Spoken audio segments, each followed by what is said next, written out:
지금 만나교회 공동체 속에 있습니다. 그렇지만 우리는 교회 공동체뿐만 아니라 세상의 많은 공동체에 우리들이 소속이 되어 있습니다. 각각 그 공동체에는 정체성이 있습니다. 그러니까 제가 오늘 여러분들에게 교회, 나무 공동체를 이야기할 때 이 정체성은 무엇인가, 이것을 아는 것이 제일 중요할 것 같습니다. 꽤 오래된 일입니다. 우리나라 그 야구 선수 중에 박찬호 선수가 한참 그 LA 다저스에서 잘 던질 때 제가 시카고에 있는, 제가 이제 다녔던 신학교에 제가 이제 이사로 되어 있어서 가끔 이제 가야 될 일들이 있는데, 이사회에 참석했을 때 LA 다저스하고 시카고의 화이트삭스라고 하는 팀하고 경기가 있었습니다. 마침 제가 갔을 때 경기가 있었고요, 제가 그 경기를 보러 갔습니다. 그 당시에 박찬호 선수가 던졌던 최고의 피칭 중에 하나가 시카고 화이트삭스하고의 경기였습니다. 너무너무 잘 던졌어요. 제가 일루석에 앉아서 이렇게 그 경기를 관람했는데 얼마나 박찬호 선수를 응원했겠습니까? 근데 갑자기 제가 이렇게 좀 이상했어요. 왜냐하면 시카고에서 이렇게 혼자 박찬호 선수를 열심히 응원하고 있었으니까. 뭐 요즘은 그 유현진 선수, 뭐 추신수 선수, 또 손흥민 선수 응원하는 사람들이 많은데, 어디에서 경기가 열리든 한국 사람들 태극기까지 가지고 얼굴에 그려서 어떤 지역이든 관계없이 한국 사람을 열심히 응원합니다. 이유가 뭘까요? 한국 사람이니까. 우리가 어디 가든지 한국 사람의 정체성이 드러나는 것, 그것은 그 모습을 보면 압니다. 우리가 크리스찬 공동체라고 이야기할 때 우리들의 크리스찬 공동체의 아이덴티티는 무엇인가? 이것이 굉장히 중요한 부분이겠죠. 사도 바울이 오늘 빌립보에 있는 교인들에게 편지를 합니다. 나는 너희들이 이런 공동체였으면 좋겠다. 그러니까 사도 바울은 목회자의 마음을 가지고 교인들을 보고 있는 거예요. 여러분, 이런 공동체가 되십시오. 자, 오늘 1절 말씀, 자, 다시 한번 유심히 보세요. 성경을 핀 분들이 있다면 이 부분에 표시를 하면 좋습니다. 그러므로 그리스도 안에, 이 부분에 표시를 하세요. 그리스도 안에 무슨 권면이나 사랑의 무슨 위로나 성령의 무슨 교제나 긍휼이나 자비가 있거든. 자, 여기에 굉장히 좋은 단어들이 등장합니다. 권면, 사랑, 위로, 교제, 긍휼, 자비. 이것은 교회가 아니더라도 우리들이 속한 공동체 어디에서나 굉장히 좋은 말입니다. 그런데 교회 공동체에는 이 모든 좋은 말들이 어디에서 의미가 있냐면 그리스도 안에서 의미가 있습니다. 그리스도 안에서, 그의 사랑 안에서 성령과 함께 우리들이 꿈꾸는 공동체는 무엇인가를 분명히 우리들이 보아야 될 필요가 있어요. 자, 또 2절과 3절과 4절 말씀 제가 다시 한번 읽어드려요. 마음을 같이하여 갇힌 사랑을 가지고 뜻을 합하며 한 마음을 품어 아무 일에든지 다툼이나 허용으로 하지 말고 오직 겸손한 마음으로 각각 자기보다 남을 시옷 낮게 여기고 각각 자기 일을 돌볼 뿐더러 또한 각각 다른 사람들의 일을 돌보아 나의 기쁨을 충만하게 하라. 자, OX. 자, 대답을 잘 하세요.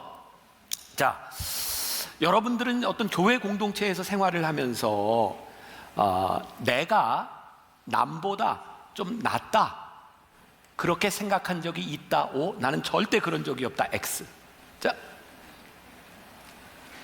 네, 한 반반 정도 내가 남보다 좀 낫다고 생각하는 경우도 있고 내가 좀 낫다 이렇게 생각하는 경우도 있어요. 또 하나 잘 대답해 보세요. 공동체 안에서, 교회 공동체 안에서 우선순위인데 나를 먼저 돌보는 것이 우선순위 O, 남을 먼저 돌보는 것이 우선순위 X. 자, OX. 남을 먼저 돌보는 것이 우선순위라는 분이 월등히 많네요. 됐습니다. 지금 잘 보고 나온 잘 보신 거죠? 자, 제가 이제 요 이야기를 좀 이제 풀어 가도록 하겠습니다.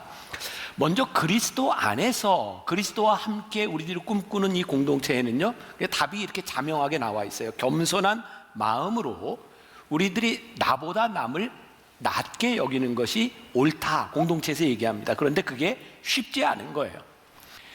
그렇게 할 수 있는 이유를 사도 바울은 공동체에 대한 이야기를 하면서 그 다음 절에서 그리스도가 어떤 분이냐라고 하는 것을 설명해 주고 있습니다. 이것은 우리가 믿는 기독교 복음의 굉장히 핵심적인 부분입니다. 빌립보서 2장 6절에서부터 8절 말씀, 그러니까 여러분들이 꼭 기억해야 될 부분이에요. 같이 한번 봉독합니다. 시작. 그는 근본 하나님의 본체시나 하나님과 동등됨을 취할 것으로 여기지 아니하시고 오히려 자기를 비워 종의 형체를 가지사 사람들과 같이 되셨고 사람의 모양으로 나타나사 자기를 낮추시고 죽기까지 복종하셨으니 곧 십자가에 죽으심이라. 예수님이 이 땅 위에 사람의 모양으로 오신 것은 자기를 낮춰 종의 형체를 가지고 이 땅 위에 오셨어요. 예수님께서는 우리들에게 참 좋은 일들을 하셨어요. 사랑과 자비와 용서와. 그런데 예수님께서 이 땅에 오셔서 남보다 나를 낮게, 다른 사람을 높게 여기는 마음으로 그렇게 우리들에게 본을 보여주셨다. 그러니까 사도 바울이 예수님이 이런 분이시니 너희들이 그리스도 안에서 무엇을 어떻게 해야 될지를 생각하라, 이렇게 말을 하고 있어요. 저희 교회 이제 요즘 새로운 목사님들, 목사님들이 오면 사모님들도 새로우죠. 저희 교회에 이제 목사님들이 한 36, 7명 이렇게 됩니다. 많이 있어요. 전도사님도 있고. 제가 목회자들을 보면서 요즘 제일 많이 하는 이야기입니다. 만나교회에서 목회를 하면서, 아니 평생 목회를 하면서 여러분 절대로 교인들을 이기려고 하지 마세요. 교인들은 목회자가 이겨야 되는 사람들이 아니라 하나님께서 우리들에게 맡겨주신, 우리들이 돌보고 섬겨야 되는 대상입니다. 그러니까 우리들 이기려고 하지 마세요. 우리들은 종종 리더가 된다고 하는 것을 내가 그 사람들을 이겨야 된다고 생각할 때가 많이 있는데, 성경은 우리들에게 섬기는 일이다, 이렇게 말을 하고 있어요. 제가 운동을 참 많이 했던 시절에는 우리 교회에서 우리 부목사님들로 축구팀을 하나 만들어서 우리 청장년 팀들과 함께 주일날 오후에 축구 경기를 자주 했었습니다. 제가 축구 경기를 하기 전에 우리 목사님들에게 이런 이야기를 했어요. 자, 이제부터 축구 경기를 할 텐데 잘 생각해야 돼. 우리가 지금 하는 게 축구인지 목회인지 잘 생각하고 해야 돼. 우리가 축구를 하면요, 경기에서 이기려고 합니다. 목회를 한다고 생각하면 축구를 하는데 이기려고 하지 않습니다. 우리 목사님 중에 갑자기 우리 교회에서 이제 안 보이는 분이 있는데, 그분은 계속 축구를 해서 목회를 같이 할 수가 없었어요. 축구하다 교인들하고 싸워요. 왜? 축구를 하니까. 굉장히 중요한 이야기를 제가 여러분들에게 하고 있습니다. 우리들의 공동체는요, 우리들이 누구를 이기려고 모인 사람들이 아니라 하나님께서 우리들에게 불러주신 이유가 서로를 섬기고 돌보려고 하는데 우리를 불러주신 이유가 있다. 여러분, 공동체에서 여러분들이 살아가면서 내가 부당하다, 이런 것들 느낄 때가 있고, 억울하다, 이런 것을 느낄 때도 있어요. 언제 그런 생각이 드냐면, 내가 마땅히 이 정도 대우를 받아야 된다 생각하는데 그것이 채워지지 못하면 우리는 부당하다고 생각하죠.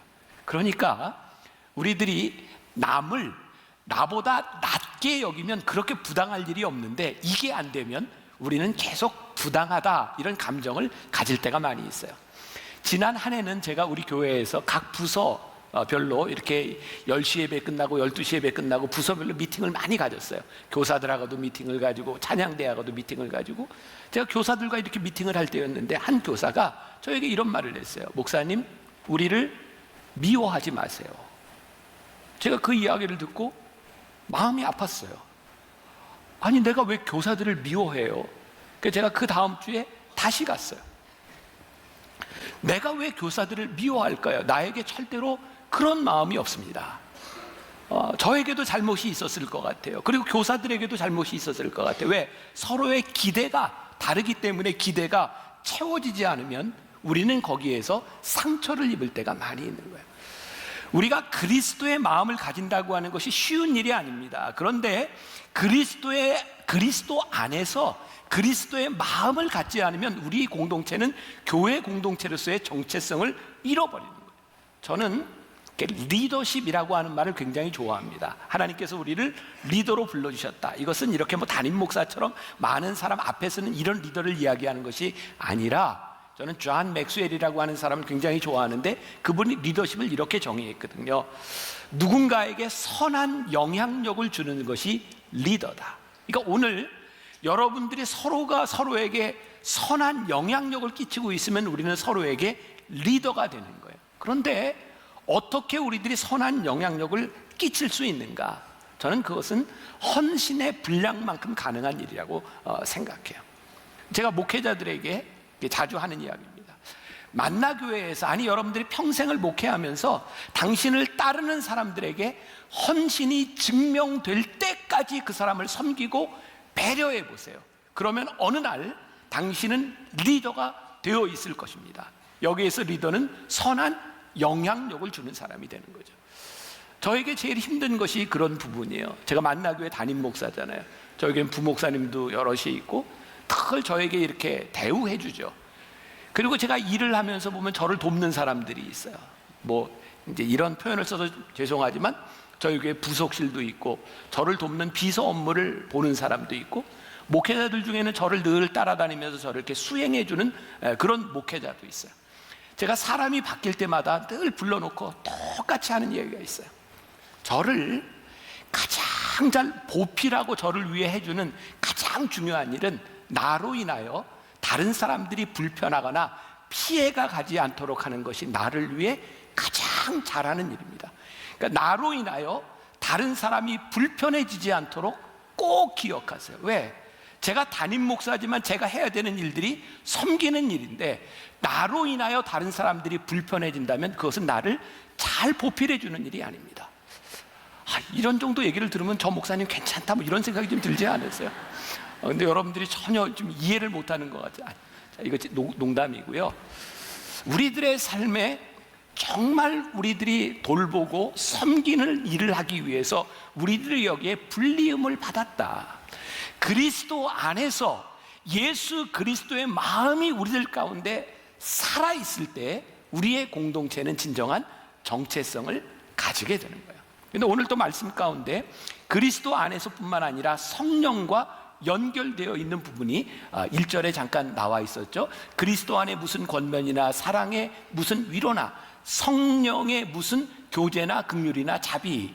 영어 성경에 보니까 이 부분은요, with spirit이라고 되어 있더라고요. 성령과 함께 우리들이 가지는 교제, 성령과 함께 가지는 자비, 이런 걸 이야기하거든요. 자, 중요한 이야기입니다. 성령님이 우리 안에 계셔서 성령님과 함께 우리들이 공동체의 관계를 가진다면 저는 이렇게 정의할 수 있을 것 같아요. 성령님은 굉장히 인격적인 분이시다. 여러분, 우리가 하나님을 믿고 성령님이 우리 안에 역사하실 때 우리는 일방적이거나 이기적이거나 자기중심적이지 않습니다. 성령님은 인격적이시기 때문에 인격적인 성령님은 우리 안에서 아주 인격적으로 역사하시는 분이세요. 그런데 우리들이 신앙이라고 하는 이름으로, 우리들이 믿음이 좋다라고 하는 이름으로 굉장히 이기적이고 자기중심적일 수 있어요. 자, 예를 들어 보겠습니다. 지난해에요. 우리 교회에 어떤 분이 저에게 이제 요청을 했어요. 저기 야탑에 가면 어떤 기업이 있는데 사랑과 선행이라고 하는 회사입니다. 그 회사는 이렇게 아침에 큐티 예배를 드리는데 저에게 와서 아침에 예배를 인도해 달라 그랬어요. 우리 교인의 부탁이니까 제가 갔죠. 가면서 제가 물어봤습니다. 아니, 아침마다 이렇게 큐티 묵상을 하는데 이 직원들이 다 예수를 믿는 교회를 다니는 사람들입니까? 그랬더니 50% 정도 신앙생활을 한답니다. 아니, 그러면 50%의 사람들은 이거 사장이 크리스찬이라고 하는 것 때문에 억지로 와 있으면 그 분위기가 아주 안 좋을 것 같은데 괜찮겠습니까? 그랬더니 이렇게 말을 하더라고요. 아침에 묵상을 하는데 우리는 자율적으로 하되 이 회사는 아침 묵상에 참여하는 사람은 30분당 매일 5,000원씩 수당을 줍니다. 제가 그 이야기를 들으면서 아주 지혜롭고 인격적이다라는 생각을 했습니다. 이게 돈을 거래하는 그런 차원에 대한 문제가 아니라 일방적이지 않다. 그리고 사람들에게 선택할 수 있고 내가 믿음을 이 사람들에게 가지도록 하기 위하여 내가 권력을 쓰는 것이 아니라 이런 마음을 가지는 것이 지혜롭고 인격적이다.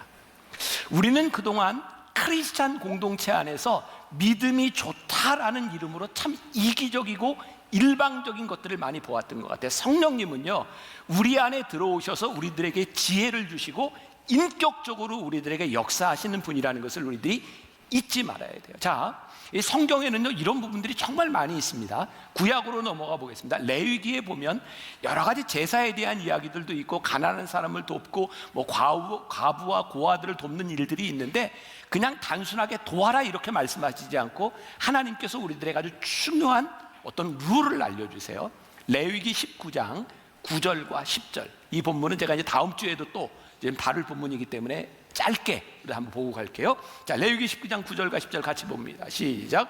너희가 너희의 땅에서 곡식을 거둘 때에 너는 반 모퉁이까지 다 거두지 말고 내 떨어진 이삭도 줍지 말며 내 포도원의 열매를 다 따지 말며 내 포도원에 떨어진 열매도 줍지 말고 가난한 사람과 거류민을 위하여 버려두라. 나는 너희의 하나님 여호와이니라. 자, 보세요. 하나님께서 나는 너희의 하나님 여호와다라고 말씀하시면서 돕는 방법을 알려주시는데 아마 곡식을 거둘 수 있는 큰 밭을 가지고 있는 사람이었던 것 같아요. 큰 포도원을 가지고 있는 사람이었던 것 같아요. 그런데 이 사람이 어떻게 생각을 할 수 있어요? 내가 어려운 사람을 도와야지. 그러니 내가 이 어려운 사람을 도울 때 최선을 다해서 내가 섬기는 마음으로 해야지. 그래서 곡식을 다 따고 포도를 다 따고 아름답게 포장을 해서 좋은 걸로 이렇게 싸가지고 자, 이거 드세요. 그렇게 하지 마라. 지금 이 얘기를 하고 있는 겁니다. 왜요? 가난하고 힘든 사람들 중에 어쩌면 자존심이 상할 사람도 있고 그리고 스스로 일하는 기쁨도 얻기 위하여 너희들이 그렇게 다 해주는 것보다 그 사람의 자존심을 살려주는 일은 너희의 곡식을 다 따지 말고 그 사람이 그냥 가져갈 수 있도록 좀 남겨주어라. 우리들의 생각에는 이렇게 하는 것이 좋을 것 같은데 성경은 우리들에게 무엇을 이야기하냐면 그 도움을 받는 사람의 입장에서 그의 인격을 생각하며 네가 이 일을 할 수 없겠니? 그러니까 우리들은 종종 우리 공동체에서 갈등이 생길 때 이런 말을 합니다. 사실 나는 좋은 의도였어요. 참 신기하죠? 갈등이 좋은 의도에서 많이 발생합니다. 왜? 좋은 의도가 지극히 이기적이고 나 중심적일 때 좋은 의도는 기쁨을 만들어내지 못합니다. 오늘 사도 바울이 빌립보에 있는 공동체 가운데 오늘 이 섬김에 대한 돌봄에 대한 공동체의 이야기를 하며 마지막으로 이 결론적으로 하는 이야기가 뭐냐면 기쁨이 충만하게 하라. 그리스도 안에서 성령과 함께 하는 이 일들은 필연적으로 우리들에게 서로에게 기쁨이 되는 일들이 일어나야 되는 거예요. 자, 조금 전에 이제 OX에서 성경과는 여러분들이 조금 다른 답을 좀 하셨어요. 그러니까 틀렸다 이런 얘기입니다. 이제 배우는 거니까. 자, 그러니까 보니까 이 공동체에 우선해야 될 일이 나를 돌보는 것보다 남을 돌보는데 우선한다. 이게 많이 들으셨어요. 자, 선한 마음이죠. 좋은 마음입니다. 근데 성경이 우리들에게 뭐라고 이야기하냐면 4절에 각각 자기 일을 돌볼 뿐더러 또한 각각 다른 사람의 일을 돌보아. 저는 여기에 선후의 문제가 있는 것 같아요. 먼저 자기를 돌봐라. 그리고 다른 사람을 돌봐라. 자, 우리 주변에서 남을 참 돕고 이렇게 뭐 선행을 베푸는 일을 참 좋아하는데 자기 관리가 잘 안 되는 사람을 우리가 뭐라고 해요? 참 오지랖 넓다 이렇게 이야기하죠. 오지랖 넓다. 사전에 찾아보면 오지랖이라고 하는 게 옷의 옷깃 상의에 옷깃이 길어서 우리들이 움직일 때 이렇게 걸적거리는 거, 그게 오지랖입니다. 오지랖이 참 넓다. 자기 관리가 안 되는 거예요. 자, 여기서 여러분들이 오해하지 말고 들으셔야 돼요. 남을 돕는 것이 잘못된 것이 아니라 우리들이 남을 돕는데 그것이 기쁨이 되지 않을 수 있다는 거예요. 우리들이 누군가를 돌보는 일을 하기 위해서 자기 관리가 잘 되고 그리고 그리스도 안에서 돕는 마음들이 생겨질 때 이게 기쁨이 충만한데 내가 돕는 것 때문에 오히려 내 가족이 내 삶이 기쁨을 잃어버린다면 이것은 잘못된 일일 수 있다는 거예요. 자, 제가 다시 얘기해. 오해하지 말고 들으시라. 저는 제가 이야기하는 의도를 아시죠? 돕는 게 잘못됐다는 게 아니에요. 종종 이 젊은 목회자들 가운데 이렇게 목회를 시작하는 사람이 있어요.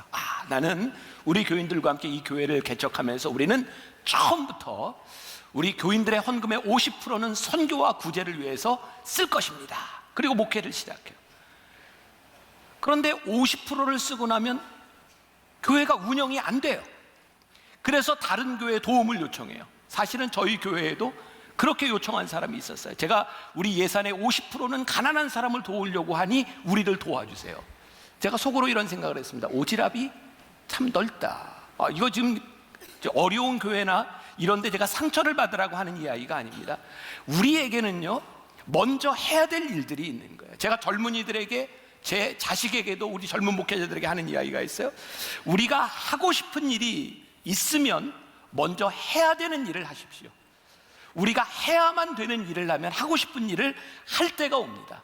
여러분, 우리가 크리스찬 공동체에서 좋은 공동체를 이루기 위하여 여러분들 가정에서 여러분들이 해야 될 일을 하십시오. 여러분들 직장에서 여러분들이 감당해야 될 일들을 잘 하십시오. 그리고 우리들이 돌보기 시작할 때 우리들에게 기쁨이 넘치는 일이지, 이것들이 잘못되면 돕는 일들, 돌보는 일들이 기쁨이 아닐 수도 있는 거예요. 자, 여러분, 요한복음에 보면, 요한복음에만 나오는 이야기죠. 베데스다 연못가에 38년 된 환자를 예수님이 고치시는 사건이 있어요. 베데스다라고 하는 연못이 있는데, 그 연못은 어떤 연못이냐, 가끔 천사들이 내려오면 물이 동해요. 아마 이렇게 막 거품 같은 게 일어났던 것 같아요. 그때 먼저 그 물에 뛰어들면 병이 낫는다, 이런 전설이 있었던 거예요. 이 38년 된 환자는요, 제가 이제 내년도 설교할 그 내용 중에 있는 건데, 성경을 가만히 보니까 이 38년 된 환자가 처음부터 환자가 아니라 환자가 돼서 38년 동안 거기에 있었던 것 같아요. 예수님이 가서 이렇게 환자에게 물으셨어요. 네가 낫고자 하느냐? 그럼 우리 뭐라고 대답해야 돼요? 네, 그러면 돼요. 근데 이 환자가 그렇게 대답하지 않습니다. 예수님한테 하소연합니다. 예수님, 글쎄요, 이게 물이 동하면 먼저 들어가서 이렇게 내 몸을 던지면 낫는데 아무도 나를 돌봐주지 않고 나는 이렇게 움직이지도 못하니 38년 동안 여기에 누워 있었어요. 하소연을 하는 겁니다. 이게 제가 뭐가 느껴지냐면 한이 서렸어요. 한이. 낫고자 하느냐, 이것보다 지금 더 큰 상처가 거기에 모여있는 공동체, 거기에서 물이 동하기를 기다리는 사람들 때문에 받은 상처가 사실은 아픈 것보다 더 큰 거예요. 이 일을 보면서 저 공동체의 참 아픈 일은 다 낫기를 원하는데 내 아픔만 눈에 들어오지 다른 사람의 아픔이 눈에 들어오지 않는 거예요. 이것도 옳은 공동체가 아닌 거예요. 나를 돌보고 남을 돌보는데 분명히 우리들에게 있어서 중요한 것이 있는데, 우리 공동체의 아픔들이 우리들 눈에 들어와야 돼요. 저는 만나교회 목회를 하면서 진짜 감사한 것 중에 하나가, 하나님께서 저에게 보게 하시는 일들이 있어요. 아파하게 하시는 일들이 있어요. 그리고 우리 공동체와 함께 그것을 나누게 하고 그 일들을 통하여 우리들에게 주시는 기쁨이 있는 것이 참 복된 일이라고 생각하거든요. 충만한 기쁨, 그 반대는 충만한 분쟁인 것 같아요. 저는요, 이 두 개가, 우리가 중간 회색지대가 있을 것 같은데 충만한 기쁨이 없을 때 충만한 분쟁이 있는 것 같아요. 우리가 어떻게 충만한 기쁨을 만들어 가는가. 자, 이제 오늘 말씀의 이제 결론적인 부분으로 넘어가는데, 그래서 공동체에 함께 누리는 기쁨에 대해서 우리들이 한번 생각했으면 좋겠다. 자, 마태복음 20장에 보면 우리가 잘 알고 있는 포도원 일꾼에 대한 비유가 있어요. 예수님께서 비유로 말씀하셨어요. 어떤 포도원 주인이 있는데 이 사람이 저기 인력시장에 가서 사람을 데려다가 쓰는 거예요. 포도원 일꾼으로 쓰는 거예요. 여러분들 아시죠? 뭐 9시, 12시, 6시 이렇게 사람들을 데려다 써요. 예수님께서 하시고자 하셨던 말씀은 뭐냐면, 이 포도원 주인의 마음은 사람들을 이렇게 부리는 데 있지 않고 그 사람들이 일을 해서 그 한 사람으로 인해 가족이 먹고 사는 데 있어요. 그런데 한 가족이 하루를 먹고 사는데 필요한 돈이 한 데나리온인 거예요. 그러니까 예수님, 그 주인은 그 사람이 몇 시간 일했느냐에 관심이 있는 것이 아니라 그 사람이 하루를 살아갈 수 있도록 동일한 임금을 주죠. 그런데 문제는 뭐예요? 일했던 사람들이요, 이 주인이 자기를 써주지 않았으면 돈을 벌지 못했을 사람이, 그것이 큰 은혜인데 은혜를 잃어버리고 내가 다른 사람보다 많이 일한 것 때문에 기분이 나쁜 거예요. 비교가 되기 시작한 거죠. 저는 이것을 공로의식이라고 생각해요. 우리 공동체에서, 이 교회 공동체에서 제일 무서운 공동체를 깨는, 기쁨을 깨는 것 중에 하나가 공로의식이에요. 어느 날부터인가 내가 이 교회에서 얼만큼 봉사하고 얼마나 일을 했고, 그런데 새로 들어온 누군가가 저렇게 봉사하고 일하는 거 보면서 사람들이 막 칭찬을 해. 기분 나빠. 야, 내가 지금까지 한 게 얼만데, 내가 지금까지 한 헌신이 얼만데. 여러분, 우리가 하나님 앞에서 쓰임받은 그것이 은혜라고 하는 것을 잃어버리고 그것이 나에게서 공로로 자리 잡기 시작할 때 공동체의 기쁨이 깨어져 버리는 거죠. 자, 제가 아주 민감한 그런 이야기를 좀 하려고 하는데, 여러분들이 상처받지 않고 좀 들으셨으면 좋겠어요. 그리고 제가 이 민감한 질문을 여러분들에게 합니다. 준비. 자, 교회에서 장로가 될 때는 헌금을 해야 된다 O, 안 해도 된다 X. 자, 들어보세요. 다 들어보세요 한번. 회색은 이렇게 해도 돼.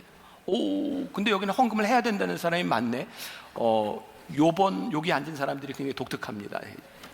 다른 사람은 좀 달라서 생각이 다 다를 수 있는 거죠. 자, 제가 민감한 이야기를 한다 그랬습니다. 언제부터 제가 이런 소리를 좀 들은 적이 있어요. 만나교회에서는 장로가 되려면 돈이 있어야 된대, 이런 이야기를 들었어요. 제가 여러분들에게 이런 이야기를 합니다. 만나교회에서 장로가 되려면요, 돈이 있어서 절대로 안 됩니다. 적어도 교회에서 어느 정도 봉사를 하고 영성 훈련을 받고 성경 공부를 하고 11조 생활 잘하고 예배에 참석은 어떻게 하는지, 자녀들은 교회에 다 신앙생활을 하고 있는지, 이 모든 조건들이 적어도 충족돼야 장로 후보로 올라갑니다. 장로는 돈이 있다고 되는 것은 아닙니다. 그런데 왜 장로는 돈이 있어야 된다고 생각을 했을까? 우리들이 흔히 알고 있는 부분들이, 제가 교회에서 장로가 되면 헌금을 합니다. 제가 굉장히 민감한 이야기라 그랬어요. 저희 만나교회가 개척한 지 한 40년 가까이 돼 가는데, 만나교회는 그동안 지난 30년 동안은 굉장히 어려운 시절들을 지났습니다. 계속 교회를 짓고 건축하고 옮겨 다니고. 그래서 그 당시에 만나교회 장로가 된다고 하는 것은요, 교회의 짐을 함께 지는 분들이었습니다. 그래서 그분들은 장로가 되면 여러분들이 생각하는 것보다 많은 액수의 헌금을 했습니다. 그것은 장로 되기 위한 헌금이 아니라 내가 장로가 되는 순간 내가 이 교회의 책임을 함께 집니다 라는 헌신이 있었어요.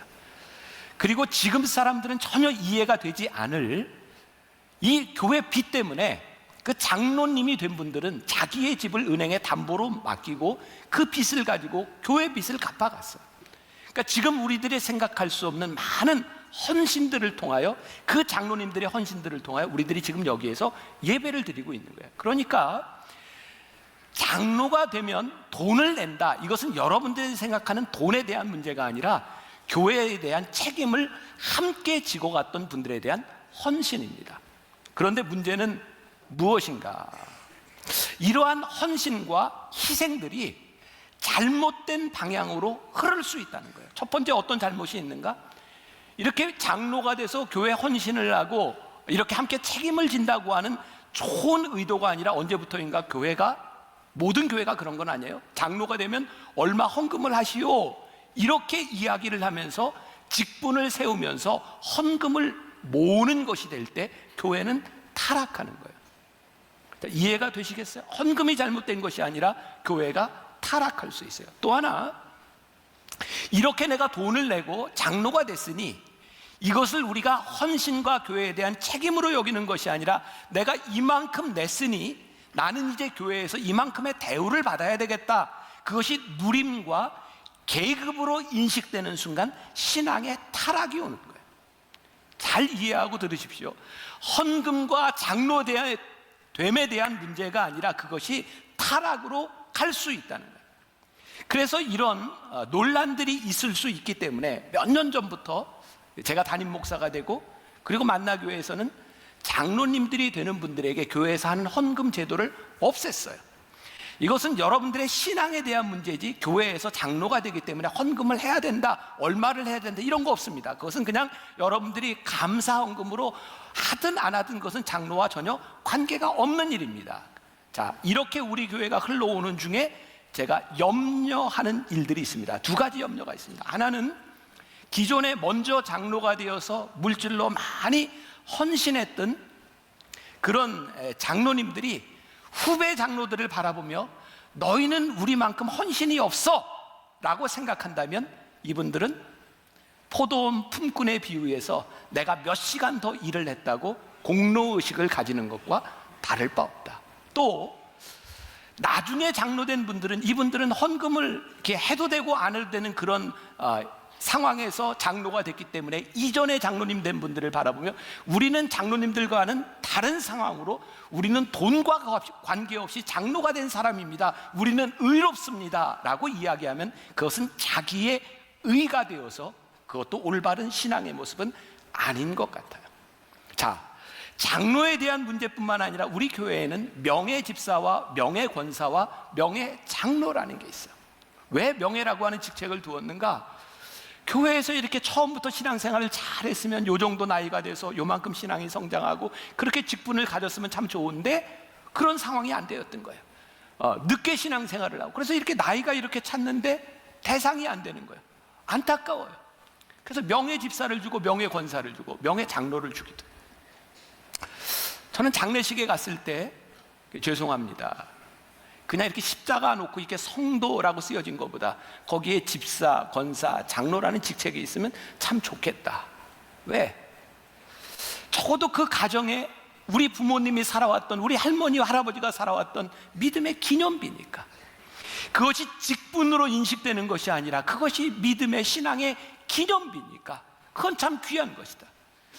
그런데 언제부터인가 우리 교회 안에서 나는 교회에서 충분히 헌신을 하고 힘으로 집사가 되고 권사가 되고 장로가 됐기 때문에 명예로 집사와 권사와 장로가 된 사람은 나와 달라, 그는 나와 헌신의 연수가 다르고 헌금의 액수가 다르고 헌신의 분량이 달라 라고 생각한다면 그것은 하나님 아버지의 마음을 모르는 공동체를 깨는 일이다.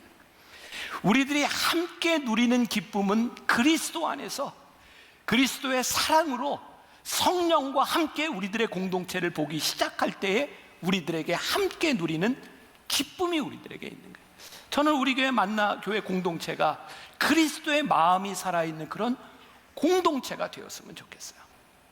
저는 공동체를 이렇게 생각합니다. 사도 바울이 이야기했던 기쁨이 충만한 공동체, 거기에 예수님의 마음이 있는 공동체예요. 하나님의 마음이 있는 공동체예요. 성령님의 인도하심이 있는 공동체예요. 이기적이지 않습니다. 공로의식이 없습니다. 자기중심적이지 않습니다. 저는 그런 공동체, 우리들이 참 부족하지만 그런 공동체를 꿈꾸며 우리들이 나갔으면 좋겠고요. 제가 공동체에 대한 이야기를 하면서 좋은 것만 여러분들에게 보여드린 거죠. 좋은 이야기들만 했어요. 왜 힘든 얘기들이 없겠습니까? 근데 우리의 삶은요, 그런 부대낌을 통해서 인격이 성장해가고 인격적이 돼요.